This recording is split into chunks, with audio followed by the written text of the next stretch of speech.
My definition of enlightenment, that much overworked word in our Western culture now, is that it consists of seeing that the inner journey and the outer journey are the same journey.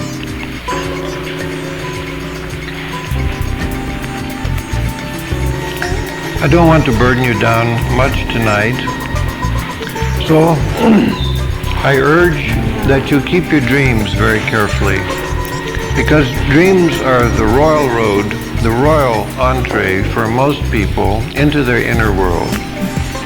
As my friend Jack Sanford is like to say, dreams are God's forgotten language, and a dream is more directly the speech of God than anything else I know. So, keep a notebook by your bed, record your dreams very carefully. There's something about the volatile nature of dreams, and they're gone if you wait even till you've gone to the bathroom in the morning. Well, get the dreams down in as great detail as you possibly can. And we'll be talking a great deal in these 2 weeks about what to do with dreams, how to fathom that archaic, marvelous symbolic language in which they speak. And you'll find that they are a treasure house immediately and closely at hand. One of the very great beauties of dreams is that they are tailor-made. They are your dream. They are your language. You don't have to go to Robert to find out something about the inner world, because you already have access to your inner world via dreams. So Robert might help a bit with translation. Anybody who comes to my consulting room, I will inform him as soberly as I possibly can. You will get nothing out of this room that you don't bring, but you may learn something about it and learn a bit about the translation of what you have brought in this room. That is its value. Everybody dreams, and there's a nice, neat theory which I subscribe to, that everybody dreams all the time. Each one of us is dreaming right now. The cinema is going on back here.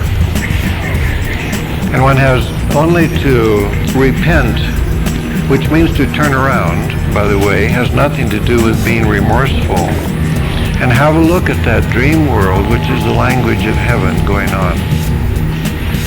So, I urge you to take pencil and paper and record your dreams, and I hope we can find something of enlightenment, something of profound depths for you in that process. I like to keep my dreams in a nice book. I think it's worth it. One is writing tremendously important and profound material when one writes one's dreams. So write them in a nice book. A girl came to me once, a long time ago, and after several weeks, nothing was going well. Something was flippant, something was too light, something was, I don't know what, but I was getting very unhappy.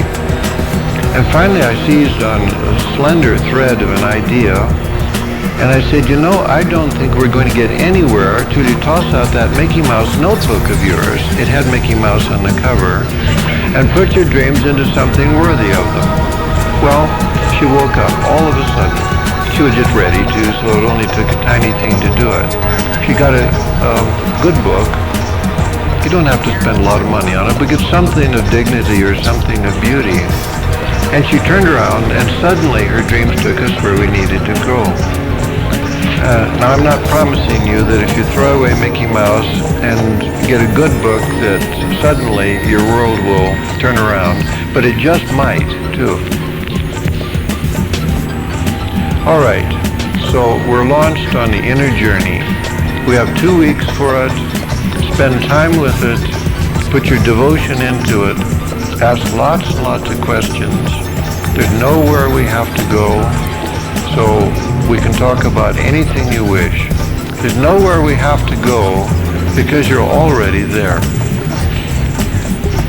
If you can discover that, in 2 weeks. Most beautiful. I might even find it out myself, who knows. Questions? Would you comment when you say a healer can only heal those illnesses which he himself has experienced? That is entirely true. And I have an Eskimo story to tell you which illustrates this most vividly. The story is that a young man was chosen by the spirits and by fate to be a shaman. So they made him very sick. And they took him down into the underworld and they laid him out and they brought all of the evil spirits for which he was destined in the future to cure to gnaw upon his bones. And the evil spirits came and gnawed upon his bones and ate all the flesh off until there was just nothing but bones left. And the story warns that one has to keep very special track of one's bones during this, because if any are lost at this time, they're lost for the rest of your life. So the bones were very carefully laid out because the Great Spirit was there protecting him.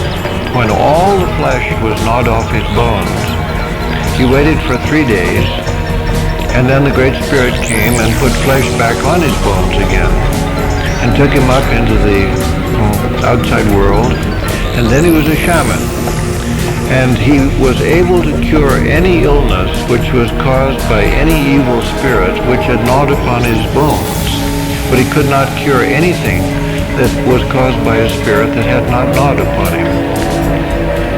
Well, that's a graphic way of talking about healers and therapists. They cannot heal anything that they have not been through themselves. So it's not quite like this, but it would be good if therapists had a little list over their left shoulder which one could consult. Which evil spirits have gnawed upon me, and thus I know their language. So one can size a healer up pretty well and see what he's good for, and specifically what he's not good for. Don't ever ask him to cure something that hasn't gnawed upon him himself.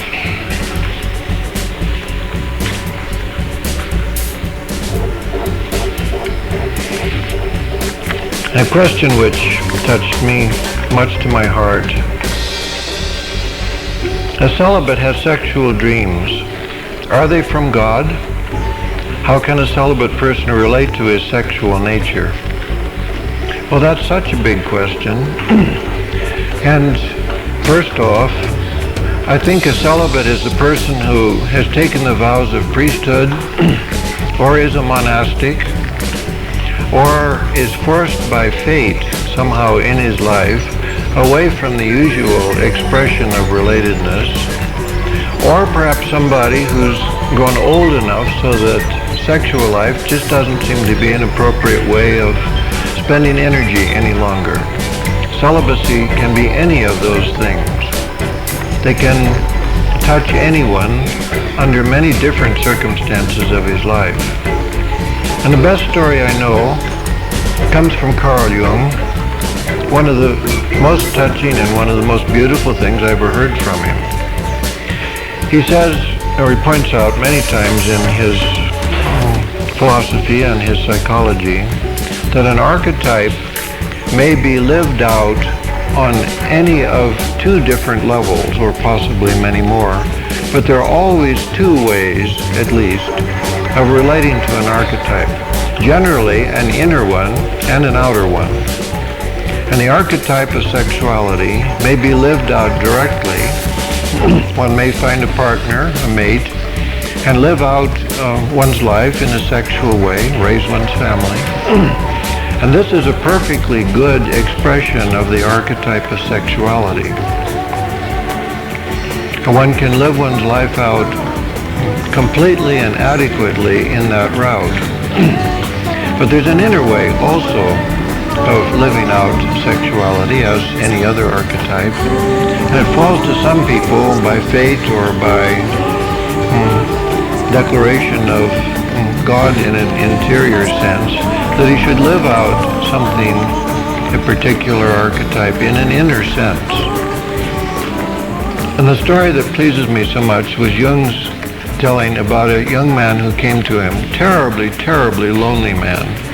He was just agonizing over his loneliness, but he seemed to be thwarted or cut off at every moment or every time he ever tried to relate anywhere, and his loneliness simply bore in upon him and was a consuming problem in his life, which he seemed powerless to do anything about.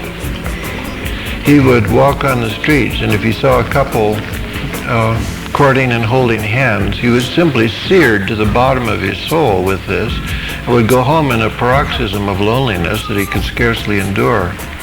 This went on and on and on and on. No one seemed to be able to do anything about it.